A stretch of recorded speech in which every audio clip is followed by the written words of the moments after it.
ఏమని పేరు పెట్టారు యెషయా గ్రంథంలో? సమాధానకు కర్త,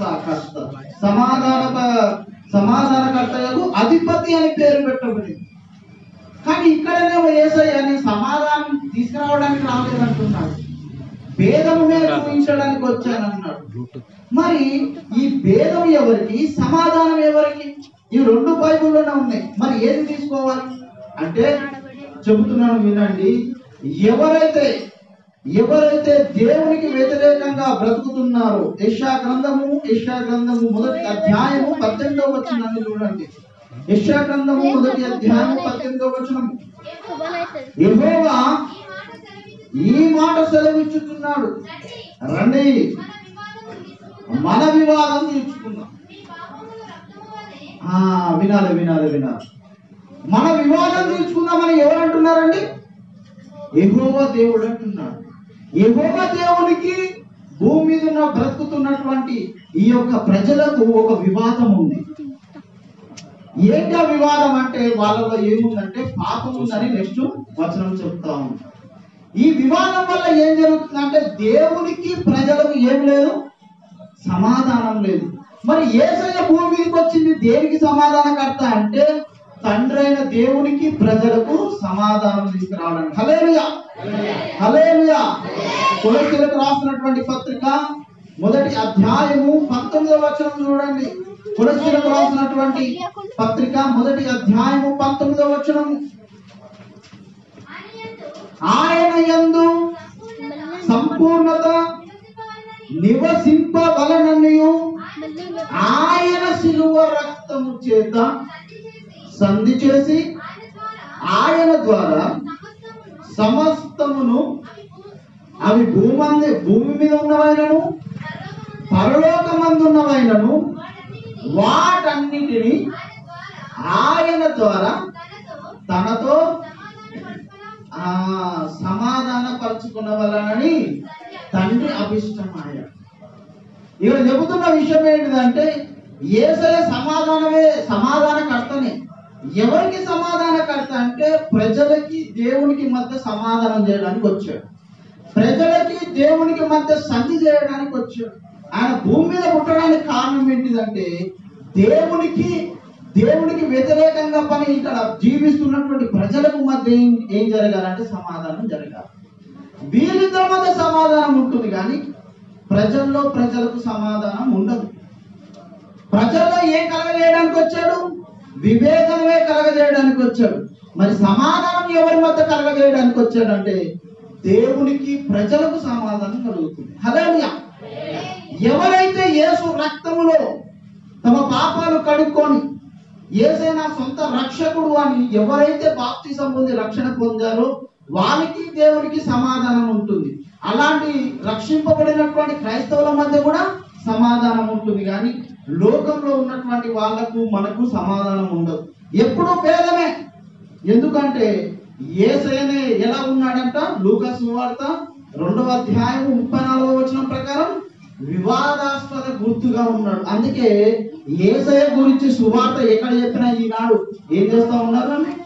అడ్డుకుంటూ ఉన్నారు. యేసయ్య సువార్త ఎక్కడ చెప్తూ ఉంటే ఈ మధ్యకాలంలో దుబాయ్లో అరబ్ కంట్రీలో ఏం చేశారంటే దేవుణ్ణి నమ్మినందుకు, క్రీస్తుని పూజిస్తున్నందుకు, క్రీస్తుని ఆరాధిస్తున్నందుకు బ్రతికుండగానే కాల్ చేశారు, తల నరికేశారు. వివాదముగా ఉంది. ఎందుకు? లోకులు దేవుడితో సమాధాన పడలేదు. కానీ దేవుని ప్రజలైనటువంటి మనం, నీవు నేను ఎవరితో సమాధాన పడ్డాం? దేవునితో సమాధాన పడ్డాం. హల్లెలూయా. కాబట్టి ప్రియులారా, ఎవరు మనల్ని హింసించినా, ఎవరు మనల్ని ద్వేషించినా మనం ఏం చేయాలి? వాళ్ళతో మనకు పోటీ పడద్దు, వాళ్ళని మనం పట్టించుకోలేకూడదు. దేవుడు అసహించుకుంటే బాధపడాలి. హల్లెలూయా. దేవుడు కోపగిస్తే భయపడాలి, దేవుడు అసహించుకుంటే బాధపడాలి తప్ప లోకులు ఎంత తిట్టినా మనకు అనవసరం లేదు. ఎందుకంటే అసలైనటువంటి సమాధానం ఎవరి మధ్య ఉందంటే తండ్రైన దేవునికి మనకు సమాధానం ఉంది. ఈ సమాధానం కలగజేసిన దేవుడు ఎవరంటే కుమారుడైనటువంటి యేసునాథుడు, నజరేయుడైన యేసుక్రీస్తు. హల్లెలూయా. అందుకే ఆయన ఈ భూమి మీద పుట్టాడు. ఎందుకు పుట్టాడు అంటే మనకు దేవునికి విభేదం ఉంది, భేదం ఉంది. వాదం ఉంది, మధ్య పగ ఉంది. ఈ పగని సమాధానపరచడానికి, మన ఇద్దరిని ఏకము చేయడానికి, తండ్రి అయిన దేవుణ్ణి మనల్ని ఏకం చేయడానికే ఈ యొక్క నజరేయుడైన యేసుక్రీస్తునాథుడు బెత్లెహేములో జన్మించాడు. ఆ క్రిస్మస్ మనం జరుపుకుంటూ ఉన్నాం. దేవుని స్తోత్రం కలుగును గాక.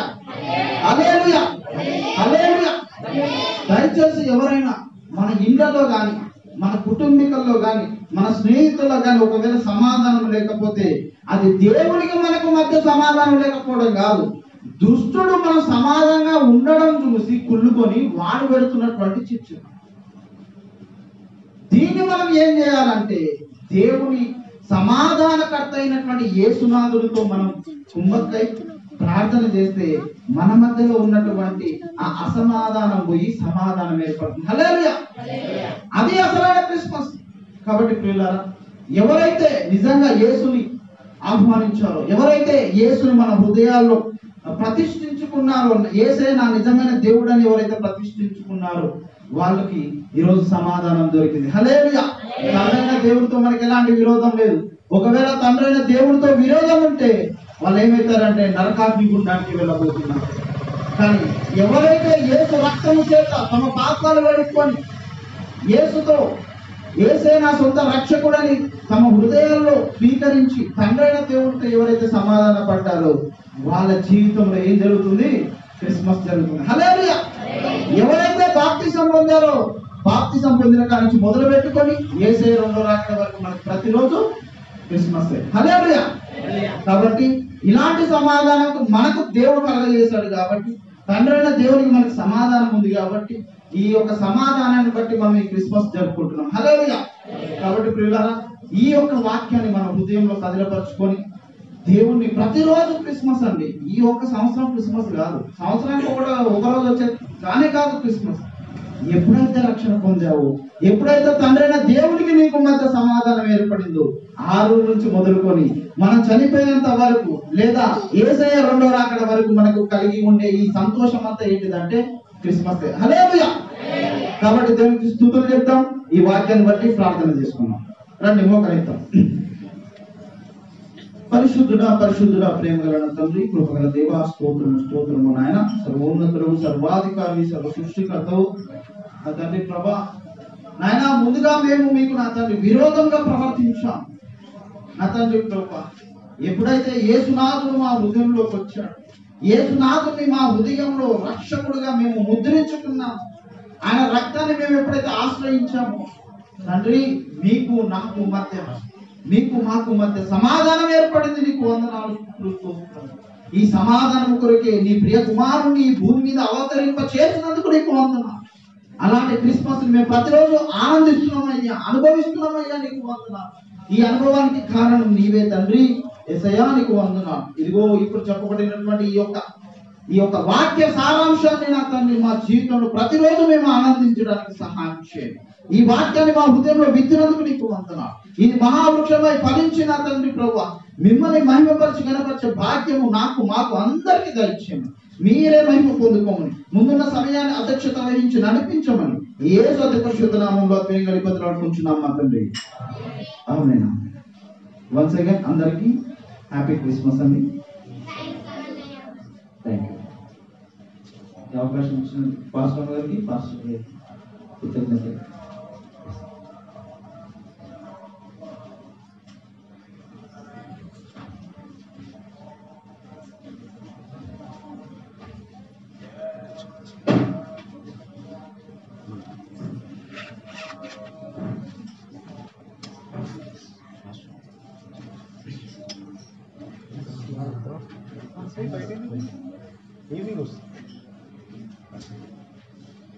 ఈ సమయంలో మన మాటలు బట్టి మరొకసారి మాటలు మనం రోజుగా జ్ఞాపకం చేసుకున్నట్లయితే ఎవరెవరికి సమాధానం ఉన్నది నమ్ముకుందాం. యేసు క్రీస్తు నమ్ముకున్నటువంటి వారికి సమాధానం.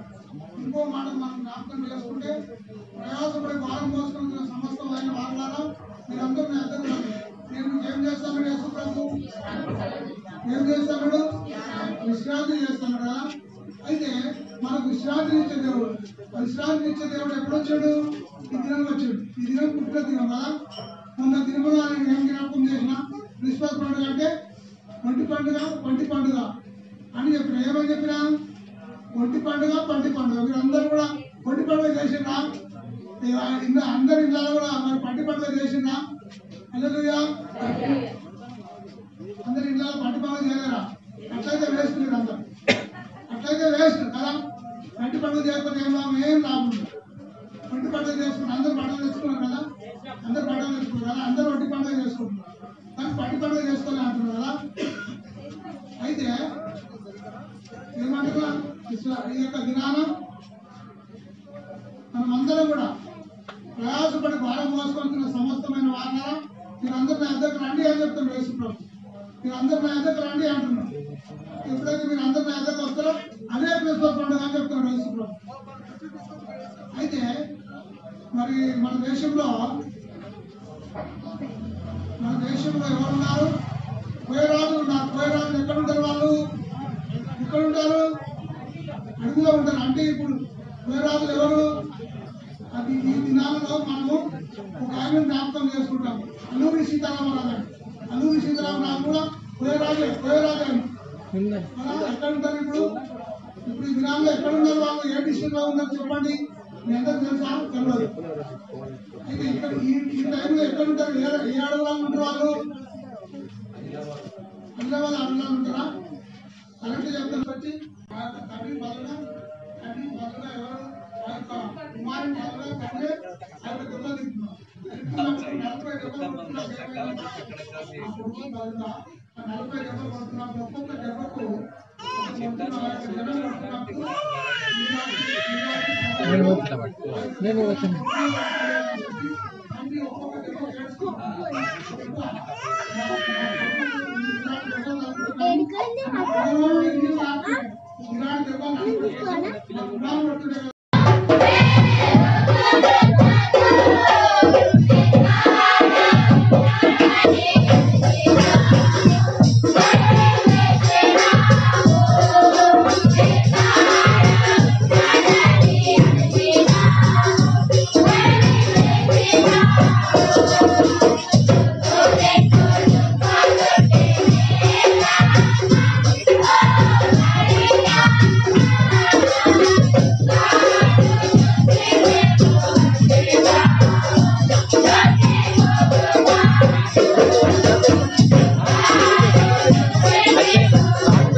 సేవ కొరకు వాడుకొని మహిమ ఘనత ప్రభావం పొందమని యేసు నామమున ప్రార్థిస్తున్నాం తండ్రి.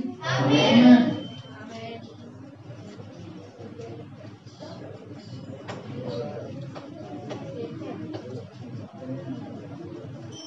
మన ఆరాధన ముగించుకున్న తర్వాత మన కేక్ కట్ చేసుకున్నాము.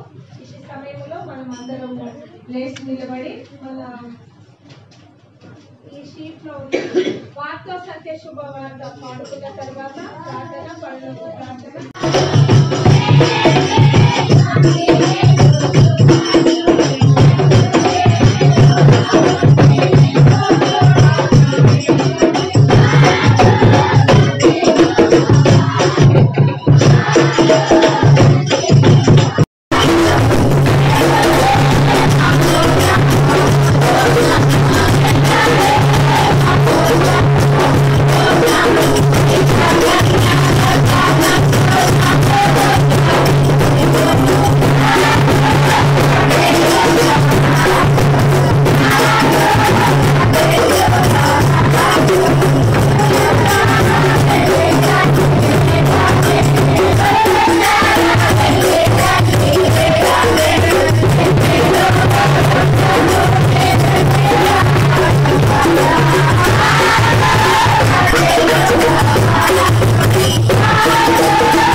సంవత్సరం అంతయు నీ రెక్కల చాటున మమ్మల్ని కాచి కాపాడినందుకు నీకు స్తోత్రాలు స్తోత్రాలు స్తోత్రము.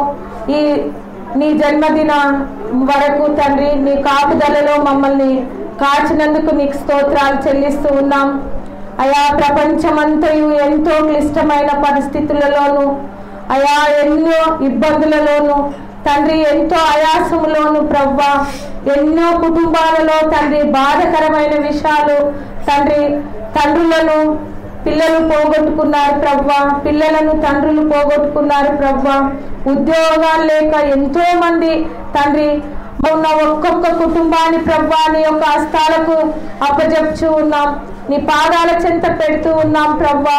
ఒక్కొక్క కుటుంబంలో ఉన్న ప్రతి అవసరతను నీవెరిగిన దేవానికి స్తోత్రాలు చెల్లిస్తూ ఉన్నాం ప్రవ్వా. ప్రతి అవసరతను తండ్రి నీ నామములో తీర్చమని వేడుకుంటూ ఉన్నాం ప్రవ్వా. ఎవరైనాను అనారోగ్యముతో ఉండినట్లయితే ప్రవ్వా నీ గాయపడిన హస్తమును చాపండి ప్రవ్వా, వారి తలలపైన నీ హస్తం నుంచమని వేడుకుంటూ ఉన్నాం తండ్రి. నీవు స్వస్థపరిచే దేవుడో ప్రవ్వా, సమాధానపరిచే తండ్రి నీ పాదాలకు స్తోత్రాలు చెల్లిస్తూ ఉన్నాం. మహాగణుడా మహాపరిశుద్ధుడా నీకే వెలలేని స్తుతి స్తోత్రాలు చెల్లిస్తూ ఉన్నాం తండ్రి. తిరిగి తండ్రి వచ్చే సంవత్సరం వరకు నీ కాపుదలను మాతో ఉంచండి ప్రవ్వా. అలా నీ యొక్క ఆలయంలో నిలబడి ఉన్న ఒక్కొక్క బిడ్డను పేరు పేరు వరుసన తండ్రి మీరే దీవించండి, ఆశీర్వదించండి ప్రవ్వా. ఒక్కొక్కరికి కావలసిన తండ్రి ఆరోగ్యములను తండ్రి జ్ఞానమును మీరు దయచేయమని వేడుకుంటూ ఉన్నాం తండ్రి. మా చిన్న బిడ్డలందరూ చదువుకొని ఉండగా ప్రవ్వా మంచి జ్ఞానముతో తండ్రి మీరు అభిషేకించమని వేడుకుంటూ ఉన్నాం. పెద్దవారిని తండ్రి అలా మరి వృద్ధులను మీ సన్నిధిలో జ్ఞాపకం చేసుకోనండి ప్రభువా. వృద్ధాపములో ఉన్న వారిని ఆదరించగలిగే గొప్ప మనసును మా అందరికి దయచేయమని వేడుకుంటూ ఉన్నాం ప్రభువా. అలా పెద్దవారు తండ్రి కుటుంబ యజమానురాలు తండ్రి వెళ్ళి ఆయా ఉద్యోగాలు చేయించి ఉండగా తండ్రి వారి కష్టార్జితముతో తండ్రి కుటుంబాలను నడిపించుచు ఉండగా ప్రభువా, అయాలనాడు 5 రొట్టెలను 2 చేపలను ఏ విధముగా ఆశీర్వదించి తండ్రి 5,000 మందికి ఆహారముగా పెట్టిన దేవా, మా చేతి పనులను మీరు ఆశీర్వదించి తండ్రి మా కుటుంబాలకు, మా సంఘానికి, మా సమాజానికి మమ్మల్ని ఆశీర్వాదకరంగా మీరు నియమించమని వేడుకుంటూ ఉన్నాం, ఏర్పాటు చేసుకోమని వేడుకుంటూ ఉన్నాం తండ్రి. మా యవన బిడ్డలందరినీ మీరు దీవించండి, ఆశీర్వదించండి ప్రభువా. వారు వెళ్ళుచున్న మార్గాలను దీవించండి తండ్రి. సాతాను ఊబిలో పడిపోకుండానట్లు ప్రభువా, పరిశుద్ధాత్మ దేవాని కంచెను దయచేయమని వేడుకుంటూ ఉన్నాం. సమయోచితముగా సరి అయిన విధముగా ఆలోచించే జ్ఞానమును తండ్రి బిడ్డలకు దయచేయమని వేడుకుంటూ ఉన్నాం తండ్రి. ఆశీర్వదించండి నాయన, అపరించండి. నీ యొక్క దాసుడు తీసుకొని వచ్చిన వాక్యమును బట్టి నీకు స్తోత్రాలు చెల్లిస్తూ ఉన్నాం. మాకు ఈ లోకములో ఏ శిక్షయు లేకుండా ప్రభువా, ఈ లోకానికి నీవు అరుదించావు తండ్రి, నీకు స్తోత్రాలు ప్రభువా. ఈ లోకానికి అరుదించి మా అందరి పాపములు నీ మీద వేసుకొని ప్రభువా మమ్మల్ని తండ్రి ఏ శిక్ష లేకుండా మమ్మల్ని తండ్రి నీ బిడ్డలుగా తీర్చడానికి తండ్రి మాకు తండ్రిగా ఈ లోకములో జన్మించినందుకు నీకు స్తోత్రాలు చెల్లిస్తూ ఉన్నాం. మా అందరికీ సమాధానం కర్తవు గనుక ప్రభువా, మేమందరము సమాధానమైన మనసుతో తండ్రి ఈ యొక్క ప్రాంతము నుండి వెళ్ళగలిగే గొప్ప ఆదరణను దయచేయమని వేడుకుంటూ ఉన్నాం. పరలోకపు తండ్రి, ప్రత్యేకంగా నాయన మరి ఒకసారి నీ పాద సన్నిధిలో నిలబడి ఉన్న ఒక్కొక్క బిడ్డను తండ్రి మీరు తాకమని వేడుకుంటూ ఉన్నాం తండ్రి. ప్రతి ఒక్కరి అవసరతను నీ వెరిగిన దేవుడవు గనుక ప్రభువా, ప్రతి అవసరాలన్నీ నీ నామములో తీర్చమని వేడుకుంటూ ఉన్నాం తండ్రి. నీకే స్తుతి స్తోత్రాలు చెల్లిస్తూ మరి ఒకసారి ఈ యొక్క పండుగలో తండ్రి పాలు పొందిన బిడ్డలందరినీ నీ పాద సన్నిధిని జ్ఞాపకం చేసుకోనండి. రాలేకున్న బిడ్డలను జ్ఞాపకం చేసుకోనండి ప్రభువా. మా సంఘమునకు తండ్రి ఈ యొక్క ఆరాధన మా అందరి జీవితాలకు తండ్రి ఆశీర్వాదకరంగా మీకు మహిమకరంగా వాడుకున్నందుకు నీకే స్తుతి స్తోత్రాలు చెల్లిస్తూ పరలోకపు తండ్రి, ప్రత్యేకంగా నీ యొక్క నిండైన మెండైన ఆశీర్వాదములతో మమ్మల్ని అందరినీ దీవించి ఆశీర్వదించుమని ప్రభువైన యేసుక్రీస్తు పేట వేడుకొని ప్రార్థిస్తున్నాం తండ్రి, ఆమేన్. పరలోకమందున్న మా తండ్రి, నీ నామం పరిశుద్ధపరచబడును గాక, నీ రాజ్యం మాకొచ్చును గాక, నీ చిత్తం పరలోకమందు ఎలాగో అలాగే భూమి అందు నెరవేరును గాక. మా అనుదిన ఆహారం నేడు మాకు దయచేయము, మా రుణస్తులను మేము క్షమించిన ప్రకారం మా రుణములను క్షమించుము, మమ్మల్ని శోధనకే కీడును తప్పించుము, ఎందుకంటే రాజ్యం, బలం, మహిమ నిరంతరము నీవైన స్వామి. ఆమేన్. మా తండ్రి అయిన దేవుని యొక్క ప్రేమ, మన రక్షకుడైన యేసుక్రీస్తు వారి కృప, ఆశీర్వాదం కూడిన మా అందరికి నూతన సంవత్సరంలో నూతనమైన ఆలోచనతో నూతనమైన మార్గంలో నడుచులకు దేవుడు సహాయం చేసి ఆశీర్వదించునుగా. ఆశీర్వాదంబుల్ మా మీద ఆశతో నమ్మియున్నాము, ఈ సత్యవాగ్దానము ఈ మాయి మీద కుమ్మరించుము దేవా.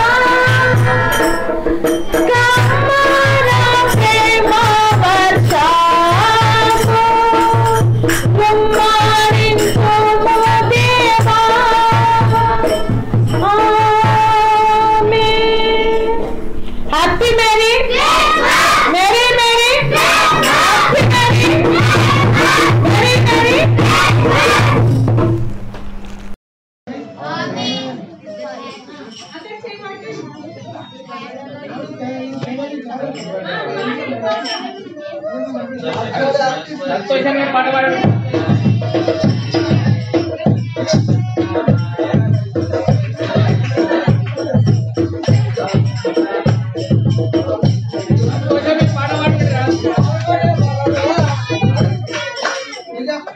సంతోషమే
అమ్మా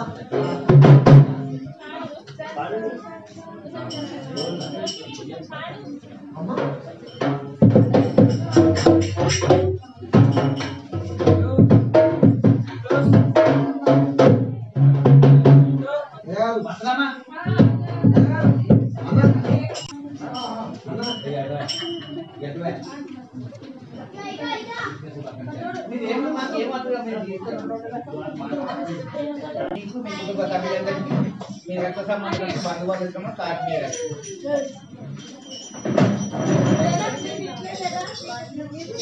అదేందా ఇంకా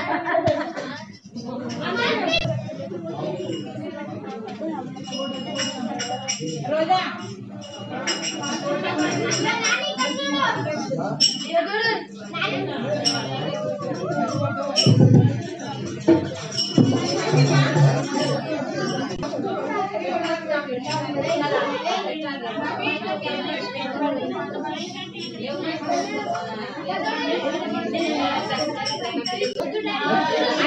ఏమంటే కొంచెం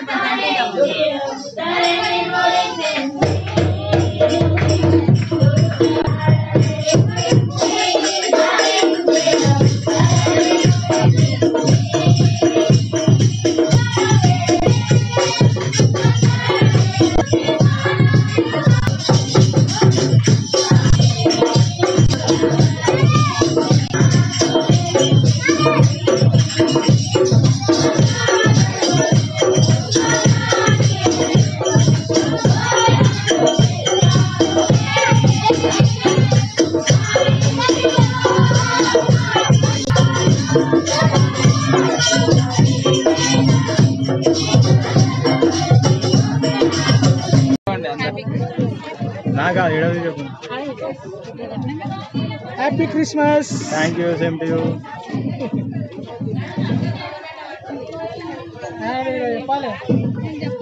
చెప్పకుండా నడు. Happy Christmas. నేను కనిపిస్తలేనుగా. నువ్వు కనిపి నీకు వీడియో పెడతాను. నడు. హైట్ తక్కువ, నువ్వు హైట్ ఎక్కువ.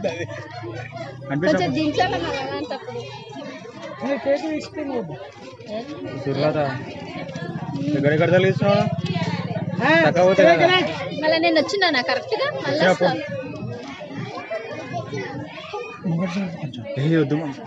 అరే ముంగడికి వస్తారు కనిపిస్తుంది. ఎంత పెట్టు వద్దు చాలు. రోజా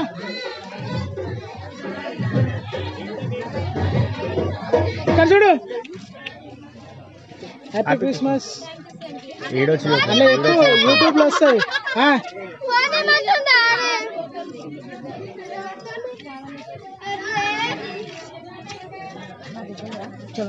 కేక్ కటింగ్. అరే హ్యాపీ క్రిస్మస్ అని కూడా ఎప్పుడు ఉండరు అయ్యా. హ్యాపీ క్రిస్మస్ అని ఎప్పుడు వాక.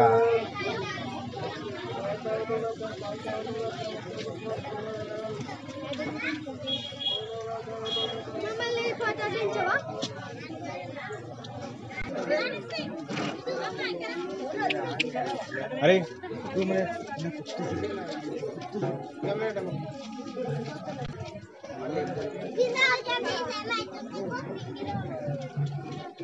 Happy Christmas. Happy Christmas. Happy Christmas. Happy Christmas. Christmas. Happy Christmas. Happy Christmas చెప్పు. అని మేడ వీడియో చూస్తున్నా చెప్పండి. Happy Christmas చెప్పదా? హ్యాపీ